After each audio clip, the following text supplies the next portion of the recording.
Salut les amis! Et oui, finalement je suis là.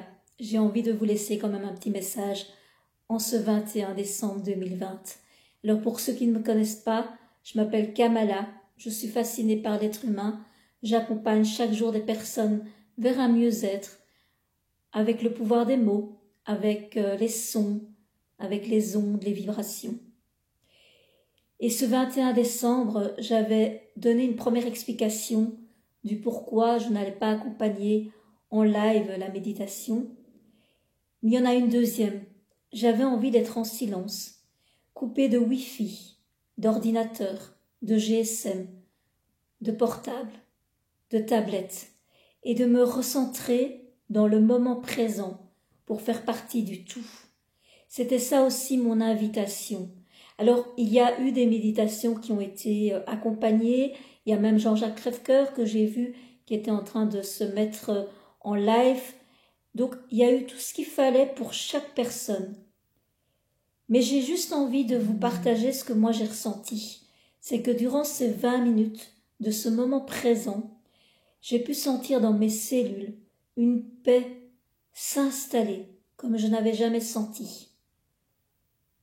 Pourtant, j'en fais des méditations et pourtant j'en accompagne des gens et c'est une des premières fois où je sentais que ça descendait profondément.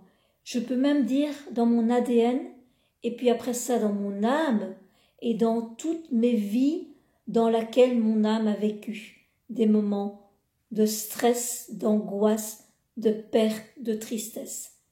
J'avais l'impression qu'il n'y avait plus aucun problème, que l'humanité entière était en train de vibrer l'amour et j'entendais battre à l'unisson cette planète Terre, celle sur laquelle on marche chaque jour.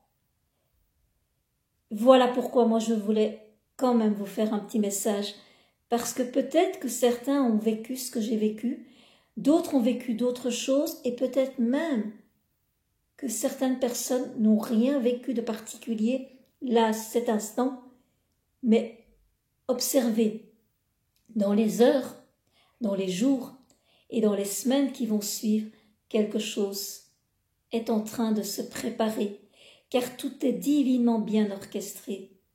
Nous sommes les créateurs, mais il y a aussi un plus grand créateur avec nous pour nous accompagner dans notre processus.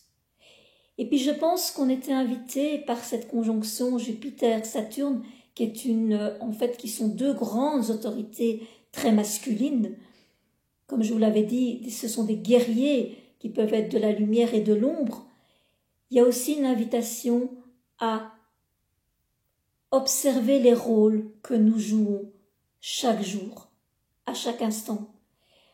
Le rôle de la femme, ici je vais prendre la femme pour moi, mais le rôle de l'épouse, le rôle d'une amie, le rôle de la professionnelle, le rôle de celle qui va sauver, le rôle de celle qui va attendre qu'on l'aime, le rôle, on joue plein de rôles. Le rôle de la victime, le rôle du bourreau.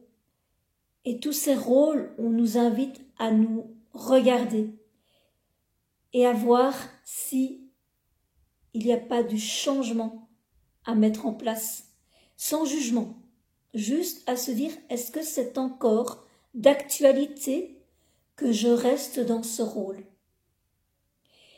Et puis il y a derrière cette conjonction, il y a aussi l'identité.